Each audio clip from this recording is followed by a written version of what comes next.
I wanted to talk about an issue that a lot of us deal with, which is getting back on track after we've been interrupted. We're doing something, we're making great progress, there's an interruption, and then getting back to it, I'll pick it up tomorrow. You know what it's like. So this was a comment from somebody, a woman, I think, on the video that I made about my experience trying medication for the first time. And I gave myself the challenge to see if I took a Ritalin pill, could I get the taxes done that I've been putting off for 15 months. She writes, I'm ADHD. It's a popular term for people who have ADHD and also are part of the autism spectrum. And I suspect I'm probably part of that tribe. I'm ADHD and can get started with the best intentions, but get distracted with details. Oh, I don't like the shape of those Post-it notes.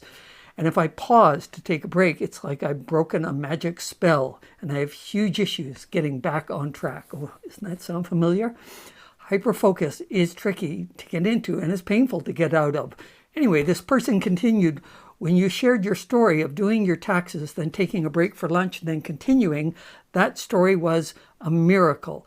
It's a miracle moment because that's so hard for me. I'll go hard for 5 hours just to avoid the focus being broken.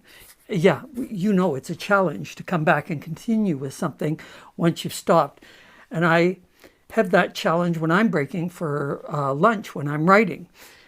I think one reason that I did come back to it this day and came back to working on the taxes was I had a bigger context. This was part of an experiment. It was the first time I was taking medication, and there was a lot going on, and I was determined to find out if this really did make a difference. So I had incentive to come back, and I'd taken medication for the first time. So it was actually kind of easy to come back again. So I had this bigger context, if you will. This was part of an experiment, and there was incentive and interest even to keep going. I should take a moment to explain what I mean by context, and I'll give an example from our lives.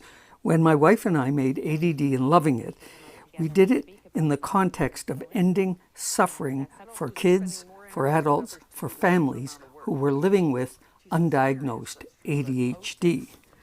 When we hit roadblocks or felt lost or weary or overwhelmed and got stuck, didn't matter because we had a much bigger context than just ourselves and our comfort.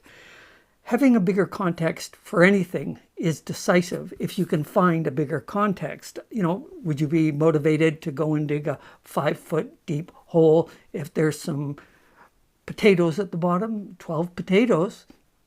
No. How about a 20-foot hole and there's $1 billion in buried treasure there? You see, now there's motivation. So creating a bigger context is really helpful if you can find one. It doesn't work for everything, of course.